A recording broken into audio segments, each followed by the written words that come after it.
What would you do if survival depended on how your face looked to others? What if every morning you woke up knowing that showing even the smallest flaw could destroy your position, your safety, or your future? And what if the very thing protecting you from judgment was quietly killing you day by day?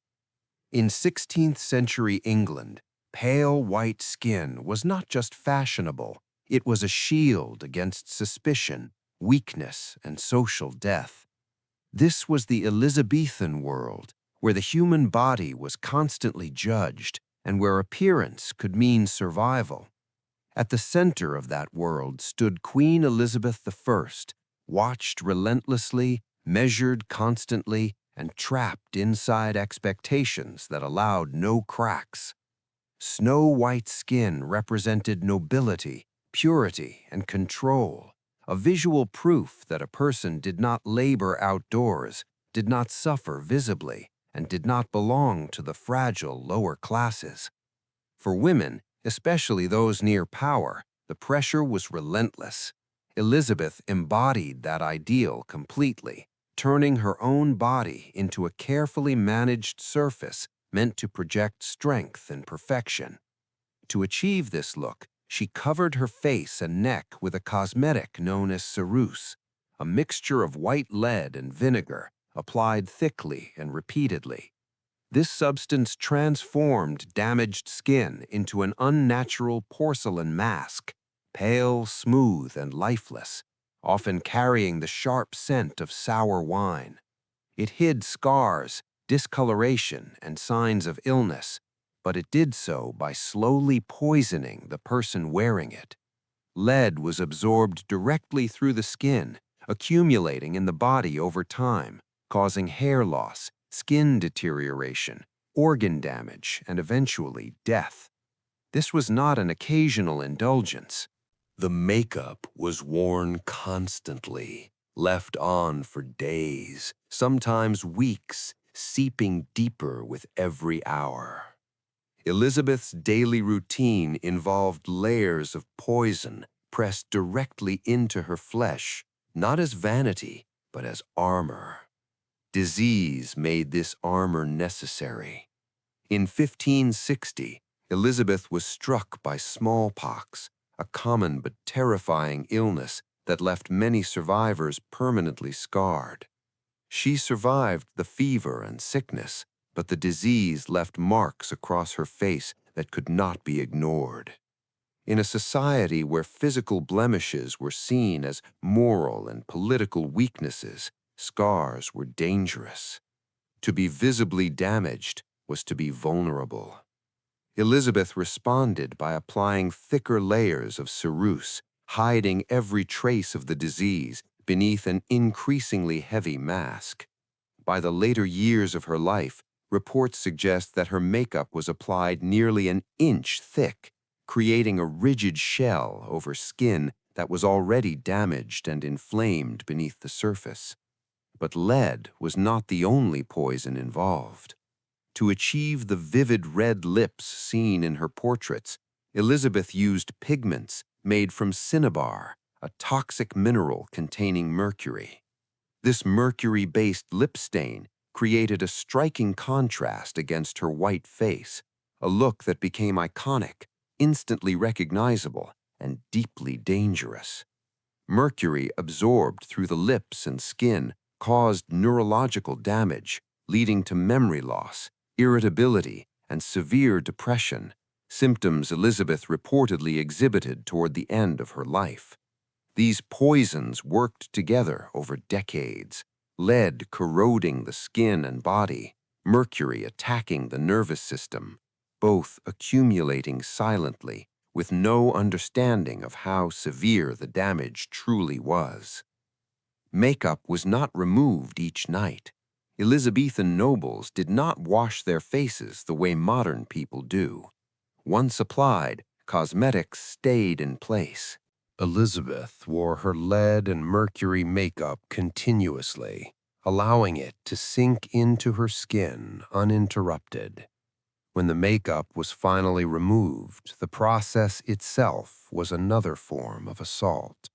Historians believe Elizabeth used harsh mixtures containing eggshells, alum, and additional mercury to strip away the makeup. These substances did not cleanse gently. They removed layers of skin along with the paint. Any softness afterward came from newly exposed flesh, raw and vulnerable, ready to absorb the next application of poison even faster. The human body became a surface to be erased and repainted over and over in an endless cycle of concealment and damage. Elizabeth did not do this blindly. She understood the cost, but the alternative was worse. As a woman ruling alone in a male-dominated world, she knew her appearance would always be used against her. She knew that scars would not be seen as evidence of survival, but as proof of weakness. She once told Parliament that rulers are placed on a stage, watched by the entire world, where even the smallest spot is quickly noticed. For Elizabeth, that was not a metaphor. It was daily reality. Every court appearance, every public moment required control over how she was seen. To protect that image, she forbade unflattering portraits of herself. Artists were ordered to depict her as eternally youthful, pale, smooth, and untouched by time. As her real skin aged and deteriorated beneath layers of toxic makeup, her painted face remained frozen, flawless, and unreal.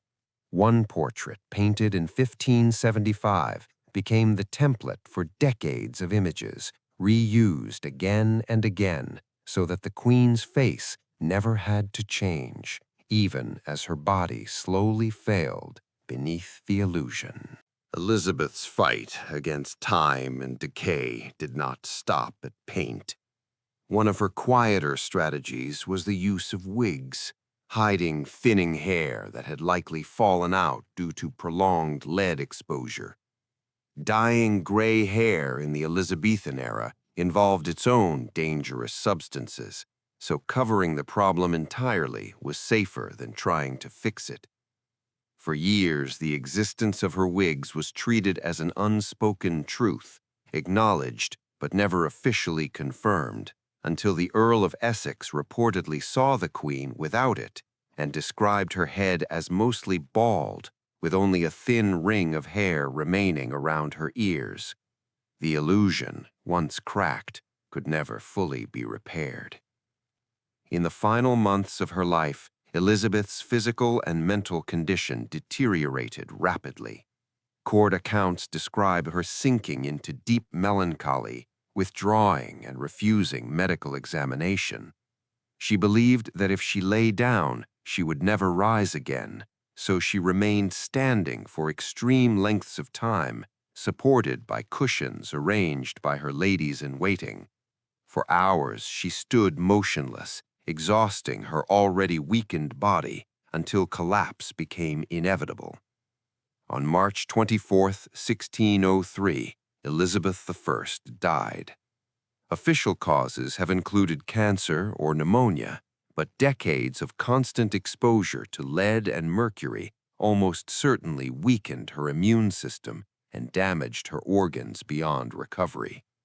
Her body, saturated with toxins after a lifetime of cosmetic poisoning, became dangerous even in death. One of her ladies-in-waiting later claimed that Elizabeth's body burst inside its coffin during the wake, releasing noxious vapors. While this account has often been dismissed as hostile propaganda, modern science confirms that sealed coffins can trap gases produced by decomposition, creating internal pressure until the container fails. The phenomenon is now known as exploding casket syndrome, and while rare, it is real. Whether exaggerated or not, the story reflects a deeper truth. Elizabeth's body was no longer simply human tissue, but a vessel filled with decades of accumulated poison.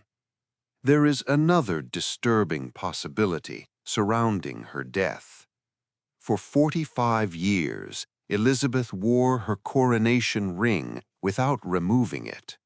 Over time, as her skin softened and deteriorated due to poisoning, the ring began cutting into her flesh. Doctors warned that it needed to be surgically removed. The procedure was risky, and Elizabeth resisted it. A week later, she was dead. Blood poisoning caused by the infected wound may have been the final blow to a body already failing from long-term toxic exposure. The tragedy of Elizabeth's life is not unique to her alone. The use of lead-based cosmetics dates back at least to the Roman Empire, where women powdered their faces with similar substances.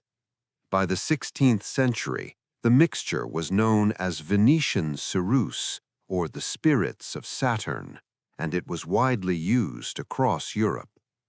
People understood that it caused hair loss and damaged skin, but it was not officially classified as a poison until 1630, less than 40 years after Elizabeth's death. By then, countless bodies had already paid the price. Beauty, survival, and suffering were inseparable. Elizabeth's story is not one of vanity, but of endurance inside a system that demanded physical perfection at any cost. Her daily life was not filled with luxury, but with rituals of concealment, pain, and slow deterioration, all in service of maintaining authority in a world that allowed no visible weakness. Her face became a battlefield where chemistry, disease, and expectation collided, and where survival meant sacrificing the body piece by piece. And as the illusion held, the poison continued its work, unseen, unstoppable, until there was